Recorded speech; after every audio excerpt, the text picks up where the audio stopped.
Operation searchlight, যা ছিল মূলত নিরপরাধ মানুষকে নির্বিচারে হত্যা করা, নারীর সম্মান লুট করা, সর্বোচ্চ নিজের দেশের সেনাবাহিনী দিয়ে নিজের দেশের মানুষকে হত্যা করা। ইতিহাসে এরকমই ঘটনা খুবই কম দেখা যায় যে সামান্য রাজনৈতিক ক্ষমতা ও ভাষাগত বিবাদ থাকার জন্য নিজের দেশের মানুষকে নির্বিচারে হত্যা করেছে। তেমনই একটি বিরল ঘটনার সাক্ষী থেকেছে বাংলাদেশ। 1947 সালে ভারতবর্ষ থেকে দীর্ঘ প্রায় 200 বছরের ব্রিটিশ শাসনের অবসান ঘটার পর মুসলিম সংখ্যাগরিষ্ঠ অঞ্চল নিয়ে পাকিস্তান গঠন হয়, যা মূলত ভারতের পূর্ব দিকের অংশকে পূর্ব পাকিস্তান ও পশ্চিম দিকের অংশকে পশ্চিম পাকিস্তান নাম হয়। ওই দুইটি ভূখণ্ডের মধ্যে দূরত্ব ছিল 1600 কিলোমিটার। পাকিস্তান সৃষ্টির সাথে সাথে তাদের সামনে কিছু চ্যালেঞ্জ চলে আসে, যার মধ্যে গুরুত্বপূর্ণ একাধিক ভাষা ও দুইটি পাকিস্তানের মধ্যে ভূখণ্ডগত দূরত্ব। এছাড়াও পশ্চিম পাকিস্তান পূর্ব পাকিস্তানের প্রতি নিচু মানসিকতা, যা পরবর্তী পূর্ব পাকিস্তান ভেঙে বাংলাদেশ গঠনকে অনুপ্রাণিত করেছিল। এবং এই দেশভাগের সবচেয়ে খারাপ প্রভাব পড়েছিল পাঞ্জাব ও বাংলাতে, কারণ একই ভাষা সংস্কৃতি ও দীর্ঘদিন ধরে প্রায় একই ভূখণ্ডে বসবাসরত পাঞ্জাবি ও বাঙালিদেরকে বিভাজিত করে ভারত ও পাকিস্তান এই দুইটি দেশের অংশ করা হয়, যার ফলে কয়েক লক্ষ মুসলিম ভারত থেকে পাকিস্তানে চলে যায় ও পাকিস্তান থেকে কয়েক লক্ষ হিন্দু ভারতে চলে আসে। 14ই আগস্ট 1947 সালে পাকিস্তান সৃষ্টির পর পূর্ব পাকিস্তানের প্রতি পশ্চিম পাকিস্তানে বঞ্চনা শুরু হয়, তা সে অর্থনীতি, রাজনীতি বা সামরিক, প্রায় সমস্ত ক্ষেত্রে। জনসংখ্যার বিচারে বাঙালি জাতি ও ভাষার বিচারে বাংলা ভাষা পাকিস্তানের সবচেয়ে বড় হওয়া সত্ত্বেও 21শে মার্চ 1948 সালে পাকিস্তানের প্রথম গভর্নর জেনারেল ও জাতির পিতা মোহাম্মদ আলী জিন্নাহ ঢাকার একটি ভাষণে সমস্ত ভাষাকে বাইপাস করে উর্দুকে রাষ্ট্রভাষা হিসাবে ঘোষণা করে, যা বাঙালি জাতিকে ক্ষুব্ধ করে ও তাৎক্ষণিক প্রতিক্রিয়া হিসেবে বাঙালিরা বিভিন্ন জায়গায় বিক্ষুব্ধ প্রতিবাদ করে ও তারা দাবি রাখে যে ইংরেজি ও উর্দু ভাষার সাথে সাথে বাংলাকেও রাষ্ট্রভাষা করা হোক, কারণ পূর্ব পাকিস্তানের প্রায় সমস্ত মানুষের মাতৃভাষা বাংলা। এছাড়াও পাকিস্তানের সম্পূর্ণ জনসংখ্যার 56% মানুষের মাতৃভাষা ছিল বাংলা। 1948 সালে বাঙালিদের হাত ধরে পাকিস্তানের বিভিন্ন অংশে, বিশেষ করে পূর্ব পাকিস্তানের বিভিন্ন অংশে শুরু হওয়া বাংলার ভাষা আন্দোলন 1952 সালে চূড়ান্ত আকার ধারণ করে। 21শে ফেব্রুয়ারি 1952 সালে কৃষক, শ্রমিক, ছাত্র থেকে শুরু করে দেশের প্রায় সমস্ত স্তরের মানুষ আন্দোলনে সামিল হয়, যার ফলে এই প্রতিবাদ মিছিল চূড়ান্ত আকার ধারণ করে, যাকে ছিন্নভিন্ন করতে পাকিস্তানি পুলিশ আন্দোলনকারীদের ওপর নির্বিচারে গুলি চালায়, যাতে বরকত, সালাম, রফিক, জব্বসহ কয়েকজন ছাত্র ও সাধারণ মানুষ নিহত হয়, যাতে আন্দোলন আরও তীব্রতর হয়। ও অবশেষে 1956 সালে পাকিস্তানি সরকার বাংলাকে পাকিস্তানের অন্যতম রাষ্ট্রভাষার স্বীকৃতি দিতে বাধ্য হয়। পরবর্তী সময়ে পাকিস্তানে নানান রাজনৈতিক উত্থান পতন চলতে থাকে। এরই মধ্যে 1965 সালে ভারত পাকিস্তানের যুদ্ধ চলাকালীন পূর্ব পাকিস্তান, যা বর্তমানে বাংলাদেশ, নিরাপত্তার দিক দিয়ে পুরোপুরি অবহেলিত হয়েছিল।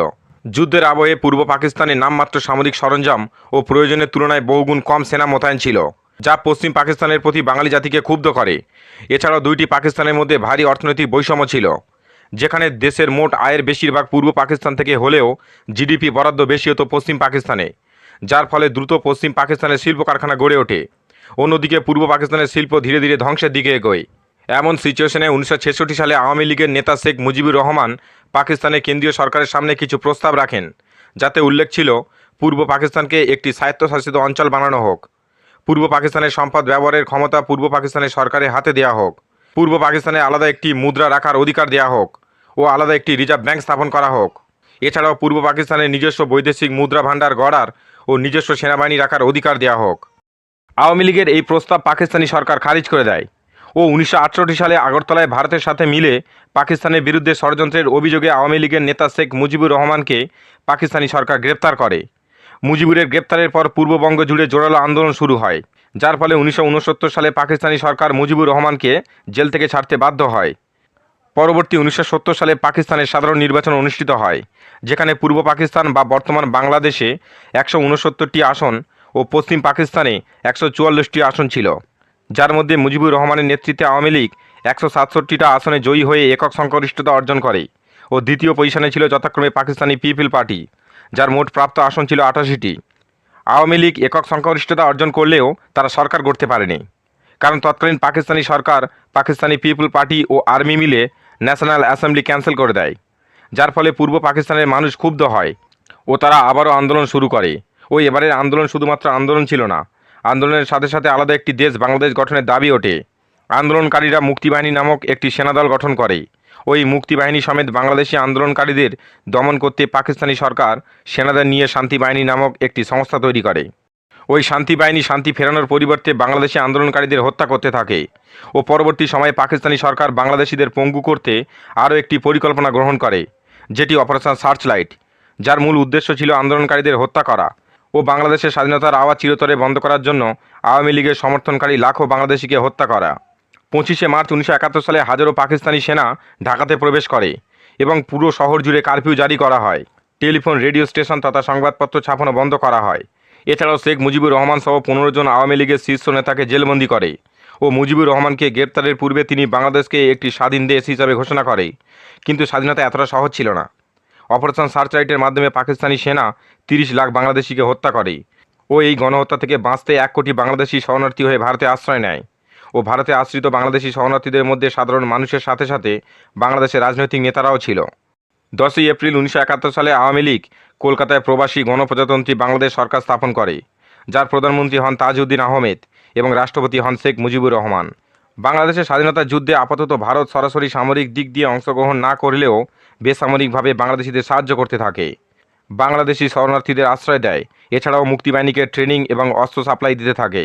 এর মতো সিচুয়েশনে পাকিস্তান বুঝে যায় যে ভারত পাকিস্তানের বিরুদ্ধে যুদ্ধে বাংলাদেশিদের সাহায্য করছে, যার পাল্টা রূপে পাকিস্তানি বিমান বাহিনী শ্রীনগর, আগ্রা, যোধপুর সমেত ভারতের 11টি বায়ুসেনা ঘাঁটিতে বিমান হানা চালায়, যার বদলে ভারত ও পাকিস্তানের মিয়ানওয়ালি, মুরিদ, সারগোদা, রিসালওয়ালি সহ বেশ কিছু গুরুত্বপূর্ণ বায়ুসেনা ঘাঁটিতে বিমান হানা চালিয়ে এয়ারবেসগুলি ধ্বংস করে দেয়। এমন বিমান হানা শুধুমাত্র পশ্চিম পাকিস্তানে না, ভারতীয় বায়ুসেনা পূর্ব পাকিস্তানের যশোর, চট্টগ্রাম, কুর্মিতলা বিমান ঘাঁটিতে আক্রমণ চালিয়ে পশ্চিম পাকিস্তান থেকে আসা অস্ত্রশস্ত্র রসদ অনেকটা বন্ধ করে দেয়, যাতে পশ্চিম পাকিস্তানের বিরুদ্ধে লড়াইয়ে বাংলাদেশ লাভবান হয়। এবং এরপর বাংলাদেশের স্বাধীনতার যুদ্ধে ভারত সরাসরি অংশগ্রহণ করে। বাংলাদেশের স্বাধীনতার যুদ্ধে ভারত পাকিস্তানের মধ্যে লড়াই শুধুমাত্র আকাশে সীমিত ছিল তা না, এ লড়াই স্থল এবং নৌসেনাও লড়েছিল। 4 ও 5 ডিসেম্বর 1971 সালে ভারতীয় নৌসেনা পাকিস্তানের করাচি বন্দর শহরের নিরাপত্তায় মোতায়েন যুদ্ধজাহাজ সমেত করাচি বন্দরকে ধ্বংসস্তূপে পরিণত করে। এছাড়াও 4 ডিসেম্বর 1971 সালে পাকিস্তানি স্থলসেনা ভারী অস্ত্র, প্যাটার্ন ট্যাঙ্ক সমেত 2000 সেনা নিয়ে ভারতের রাজস্থানের লঙ্গেওয়ালা পোস্টে আক্রমণ করে। সেখানে মোতায়েন 120 জন ভারতীয় সেনা পাকিস্তানিদের পরাজিত করে ও এ লড়াই জয়ী হয়। এমন পরিস্থিতিতে ভারতকে এই যুদ্ধ থেকে বিরত রাখতে পাকিস্তান জাতিসংঘে পৌঁছায় ও দীর্ঘ আলোচনার পর ইংল্যান্ড, আমেরিকা ও চীন ভারতের বিরুদ্ধে বাংলাদেশ থেকে সেনা প্রত্যাহার করা ও যুদ্ধ থেকে বিরত রাখার জন্য জাতিসংঘে একটি প্রস্তাব আনে, যা তৎকালীন সোভিয়েত ইউনিয়ন ভিটো করে ওই প্রস্তাব খারিজ করে দেয়। 6 ডিসেম্বর 1971 সালে ভুটান প্রথম দেশ যে বাংলাদেশকে একটি দেশ হিসাবে স্বীকৃতি দেয় এবং ওই দিনেই ভারতও বাংলাদেশকে একটি দেশ হিসাবে স্বীকৃতি দেয়। এমন সিচুয়েশনে পাকিস্তানের পরাজয় রুখতে ও ভারতের এই যুদ্ধ থেকে বিরত রাখতে আমেরিকা ও ব্রিটেনের নৌসেনা আরব সাগর ও বঙ্গোপসাগরের উদ্দেশ্যে পাড়ি দেয়, যার পাল্টা হিসাবে সোভিয়েত ইউনিয়নের নৌসেনা ভারতের সমর্থনে আমেরিকা ও ব্রিটেনকে চ্যালেঞ্জ করলে তারা পিছু হটতে বাধ্য হয় ও 16 ডিসেম্বর 1971 সালে ভারতীয় সেনা ঢাকা শহরকে চারিদিক দিয়ে ঘিরে ফেলে ও পাকিস্তানি সেনাকে বিনা শর্তে স্যারেন্ডার করার জন্য 30 মিনিট সময় দেয়। ওই দিনই বিকেল 4:31 ঢাকার রমনা রেসকোর্স ময়দানে পাকিস্তানি জেনারেল আমির আবদুল্লাহ খান নিয়াজি বা এ.কে নিয়াজি 93,000 সেনাসহ ভারতীয় জেনারেল জগজিৎ সিং আরোরার সামনে ঐতিহাসিক ইনস্ট্রুমেন্ট অফ স্যারেন্ডার অথবা পাকিস্তানের আত্মসমর্পণের দলিলে স্বাক্ষর করে, যার ফলে আনুষ্ঠানিকভাবে পাকিস্তানের পরাজয় হয় ও পৃথিবীর মানচিত্রে একটি নতুন দেশ বাংলাদেশে জন্ম হয়। পরবর্তী 1972 সালে ভারত ও পাকিস্তানের মধ্যে সিমলা চুক্তি স্বাক্ষর হয়, যার শর্ত অনুযায়ী ভারত পাকিস্তানের বন্দী 93,000 সেনাকে পরবর্তী 5 মাসের মধ্যে ছেড়ে দেবে এবং যুদ্ধ চলাকালীন ভারতীয় সেনা দখলে থাকা পশ্চিম পাকিস্তানের 1,30,000 বর্গ কিলোমিটার ভূখণ্ড পাকিস্তানে ফিরিয়ে দেবে, যার প্রতিদানে পাকিস্তান বাংলাদেশকে একটি দেশ হিসাবে মান্যতা দেয়। এই ছিল আজকে ভিডিওটি ভালো লাগলে লাইক করুন এবং অবশ্যই চ্যানেলটি সাবস্ক্রাইব করে পাশে আসা বেল আইকনের অল নোটিফিকেশন অপশানটি ক্লিক করে দিন ও পরবর্তী কোন ভিডিও দেখতে চান অবশ্যই কমেন্ট করে জানান।